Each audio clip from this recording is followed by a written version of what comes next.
오늘 말씀은 고린도후서 9장 1절에서 15절까지 말씀입니다. 많이 심는 자가 많이 거둔다 라는 제목으로 함께 나누겠습니다. 오늘 말씀의 시작은 이렇습니다. 성도를 섬기는 일에 대하여는 내가 너희에게 쓸 필요가 없나니 이는 내가 너희의 원함을 알미라. 내가 너희를 위하여 마게도니아인들에게 아가야에서는 1년 전부터 준비하였다는 것을 자랑하였는데 과연 너희의 열심이 펑 많은 사람들을 분발하게 하였느니라. 그런데 이 형제들을 보낸 것은 이 일에 너희를 위한 우리의 자랑이 헛되지 않고 내가 말한 것 같이 준비하게 하려 함이라. 이 고린도 교회에 바울이 이 서신서를 보내면서 이렇게 이야기를 합니다. 너희가 섬기는 일에 대하여 내가 할 말이 없다. 너희는 참 잘한다 라고 이야기를 합니다. 그래서 너희가 약속했던 것들, 말하자면 헌금도 그렇고 봉사도 그렇고 교회를 사랑하는 마음도 그렇고 이 모든 것들이 내가 들은 대로, 내가 기대한 대로 되기를 원한다 라고 이야기를 합니다. 왜냐하면 4절 말씀에 보면 혹 마게도니아인들이 나와 함께 가서 너희가 준비하지 아니한 것을 보면 너희는 고사하고 우리가 이 믿던 것에 부끄러움을 당할까 두려워하노라. 말하자면 말과 행동이 일치하였을 때에 그곳에서 감동이 있고 그곳에서 우리가 하나님 앞에 진실한 마음으로 행한 것이 증거된다라는 것이죠. 그런데 만약 너희가 말만 하고 하지 않는다면, 지금 너희가 말한 대로만 하면 그것은 정말 하나님 앞에 기쁨이 되고 나눔이 되고 충만함이 될 텐데, 이것이 혹시라도 이루어지지 않는다면 우리가 실망하게 되고 또 서로 기대했던 것이 무너지게 되기 때문에 너희는 마음을 견고히 하라고 이야기를 합니다. 우리가 영적인 삶이 있고 또 그 영적인 삶을 지키기 위한 우리가 육체를 입고 있기 때문에 육체의 결심과 행동이 함께 따라와 줘야 됩니다. 그런데 중요한 원리는 이거예요. 육체의 결심이 영적인 것을 끌고 가는 것은 아닙니다. 영적인 결단과 이 영적인 소망이 우리를 끌고 가는 거예요. 그래서 모든 결정을 내릴 때에 먼저 무엇을 합니까? 기도하는 거예요. 결정한 다음에 기도하는 것이 아니라 기도하고 결정하는 것입니다. 그렇기 때문에 영적인 것을 통하여 하나님께서 행하시고자 원하시는 뜻을 분별하여 우리가 마음을 결단하고 굳게 하고 행동까지 연결이 되는 거예요. 그런데 우리가 육신이 연약하다는 말은 무엇이냐면 영적으로 필요한 것은 분명히 아는데 때로는 우리의 마음이 이 영적인 것을 사모하는 마음에서 돌아서서 육적인 것으로 만족을 누리려 하는 유혹을 받을 때가 있어요.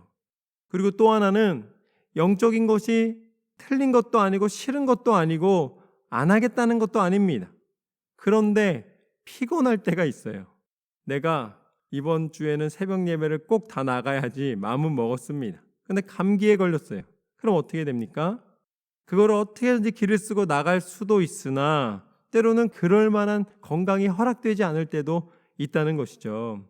그렇기 때문에 사람이 영적인 결단이 있고 깨달음이 있다 할지라도 그것을 보충하기 위해서는, 그것을 따라가기 위해서는 하나님이 공급해 주시는 힘이 필요합니다. 내가 하는 게 아니에요. 순서는 알더라도 내가 스스로 영적인 것을 사모해도 못 나가는 경우가 있기 때문에 우리는 끊임없이 더 기도하고 좋은 것이라고 다 이루어지는 것이 아니라 그 가운데 하나님의 공급하심을 통해 이루시는 하나님을 인정해 드리고 그것이 믿음으로 고백되어질 때에 승리하게 되는 것입니다. 그런데 오늘 말씀에서는 너희가 영적인 것을 알고 그것을 사모하고 있지만 너희 스스로 그것을 지키지 않고 있다면, 너희가 말한 것과 다르다면 서로가 민망하고 또 부끄러움을 당하게 되지 않겠느냐. 그렇기 때문에 너희가 육체의 결단으로 나아가는 부지런함도 잃지 않기를 원한다. 신실한 모습도 잃지 않기를 원한다 라고 이야기를 하고 있는 것입니다. 그래서 5절 말씀에 보면 그러므로 내가 이 형제들로 먼저 너희에게 가서 너희가 전에 약속한 연보를 미리 준비하게 하도록 권면하는 것이 필요한 줄 생각하였노니 이렇게 준비하여야 참 연보답고 억지가 아니니라. 미안하다. 내가 먼저 사람들을 보내서 지금 현재 준비가 잘 되고 있는가를 한번 살펴보겠다. 내가 그냥 그곳에 갔을 때 그때 갑자기 준비하고 그때 억지로 준비하면 그것은 서로에게 믿음도 깨지고 은혜도 깨지고 결국은 민망한 상황들이 벌어지기 때문에 혹시 너희가 준비가 안 됐다면, 마음은 있는데 준비가 안 됐다면 준비할 수 있도록 내가 사람을 보내는 것이니 오해하지 말아라 라고 사도 바울이 미리 언지를 해줍니다. 이건 역시 사도 바울이 고린도 교회를 사랑하기 때문에 보내는 것이죠. 그래서 그곳에 원리가 있다라고 이야기를 합니다. 원리가 있다. 하나님 앞에 헌신하고 드리는 것, 그리고 또 봉사하는 것에는 원리가 있는데 그게 무엇이냐면 6절 말씀부터 보면 이것이 곧 적게 심는 자는 적게 거두고 많이 심는 자는 많이 거둔다 하는 말이로다. 각각 그 마음에 정한 대로 할 것이요 인색함이나 억지로 하지 말지니 하나님은 즐겨내는 자를 사랑하시느니라. 우리가 교회에 이 헌금을 하는 것은 내가 교회에게 베풀어 주는 게 아니에요. 그것은 분명합니다. 하나님께 드리는 것입니다. 하나님의 교회가 하나님의 말씀이 선포되고 또 빛을 선포하고 하나님 앞에 영광 돌려드릴 수 있도록 참된 예배자로 나아갈 수 있는 그 모든 것이 이루어지는 데에 내가 헌신하는 것이지 내가 교회에게 뭔가 대가를 지불하는 게 아니에요. 그것은 하나님 앞에 드리는 것입니다. 내가 주는 것처럼 느껴지겠죠. 점점점 반복되고 많아지면 그렇게 스스로 생각할 때가 있습니다. 그리고 또 리더가 돼서 그 안에 들어와서 운영하는 상태가 되면은 더 그런 마음이 들 때가 있어요. 그러나 우리의 인생은 호흡하는 것 자체가 하나님의 은혜로 살아가는 것이기 때문에 하나님의 은혜에 대하여 표현할 수 있는, 하나님을 기쁘시게 해드릴 수 있는 하나님의 교회를 섬기는 일에 내가 헌신하는 것입니다. 행동은 똑같지만 그 의미는 다른 거예요. 그냥 주는 게 아니고 우리는 하나님의 것을 다시 하나님 앞에 영광 돌려드리며 하나님이 주신 많은 것 중에 구별하여 하나님 앞에 감사의 표현을 하는 것입니다. 그러니까 하나님 앞에 드리는 거예요. 하나님은 어떻게 하기를 원하시는가? 인색함이나 억지로 하지 말고 하나님을 섬기는 것을 즐거워하라 라고 말씀하십니다. 점점 교회를 평가하고 또 교회들이 실수를 많이 했기 때문에 교회에 대한 인식이 나빠진 것은 사실입니다. 그러나 이 땅의 소망은 교회에 있습니다. 하나님은 교회를 통해 일하기를 원하세요. 하나님의 성도들의 모임이 더 강건해지기를 원하십니다. 그래서 교회를 섬기는 것은 세상의 평가 때문에 내 마음을 흔들 필요가 없는 거예요. 하나님의 교회를 섬길 때에 누가 뭐라 그래도 하나님이 기뻐하십니다. 하나님 기뻐하시는 일을 행하는 거예요. 그때에 우리에게도 하나님이 주시는 기쁨이 있는 것이죠. 이 영적인 원리가 있는데 씨를 많이 심으면 밭에 열매가 많이 나는 것처럼 너희가 하나님 앞에 정성을 다할 때에도 하나님 앞에 많이 심으라고 말씀을 하십니다. 그것은 최선을 다하라는 거예요. 남들과 비교해서 많이 심으라는 것이 아니라 내가 최선을 다하여 하나님을 섬기고 하나님을 사랑하는 마음을 표현하라는 것입니다. 그래서 8절 말씀부터 보면 이렇게 나와 있습니다. 하나님이 능히 모든 은혜를 너희에게 넘치게 하시나니 이는 너희로 모든 일에 항상 모든 것이 넉넉하여 모든 착한 일을 넘치게 하게 하려 하심이라. 기록된 바 그가 흩어 가난한 자들에게 주었으니 그의 의가 영원토록 있느니라 함과 같으니라. 하나님은 우리에게 넉넉하게 하라고 요청하십니다.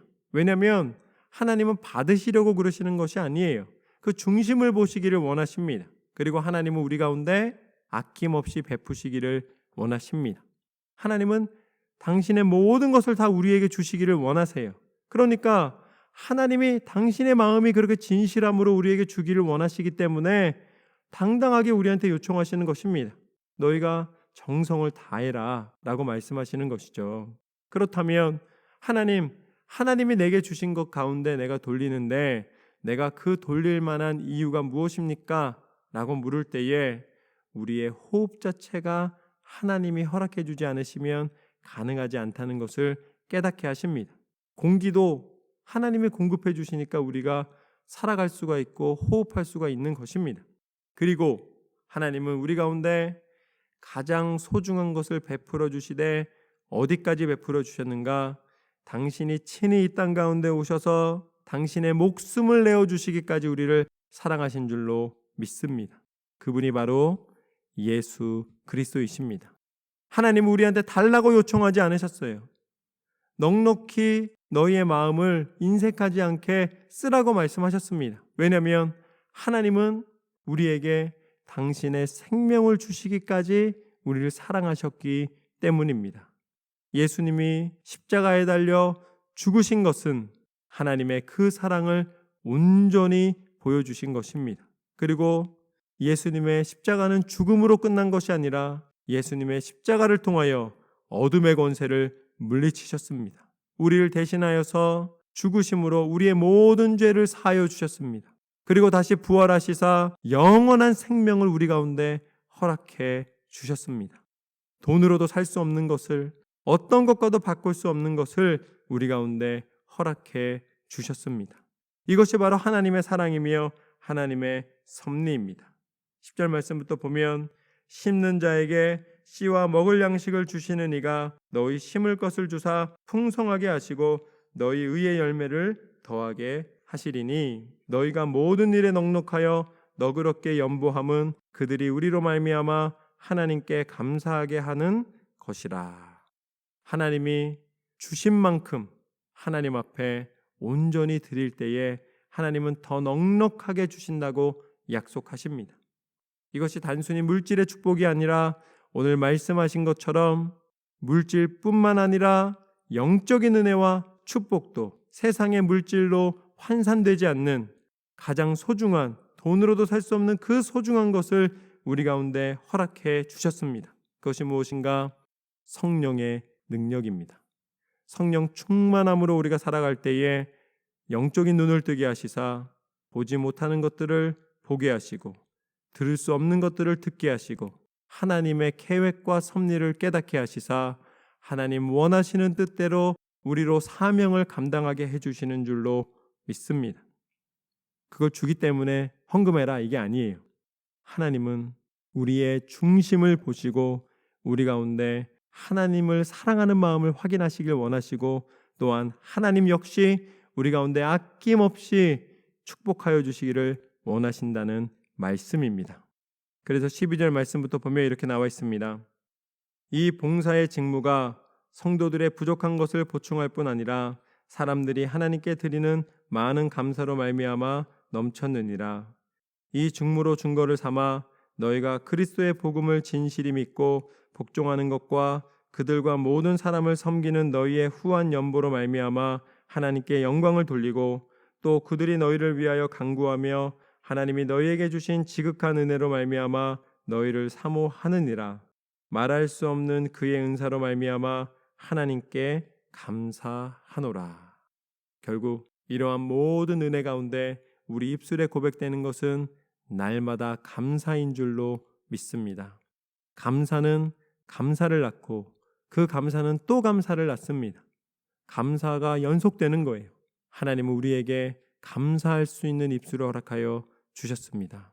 날마다 감사하며 넉넉하게 하나님 앞에 마음을 쓰고 또 하나님이 우리 가운데 베푸시는 넉넉한 은혜를 받아 누리고 그렇게 하나님이 허락하신 모든 은혜를 차고 넘치도록 누리시며 축복받는 삶이 되시기를 소망합니다.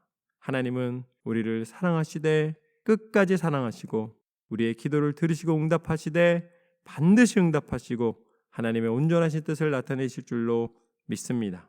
그렇게 믿음으로 승리하시는 저와 여러분의 삶이 되시기를 주님의 이름으로 축원합니다.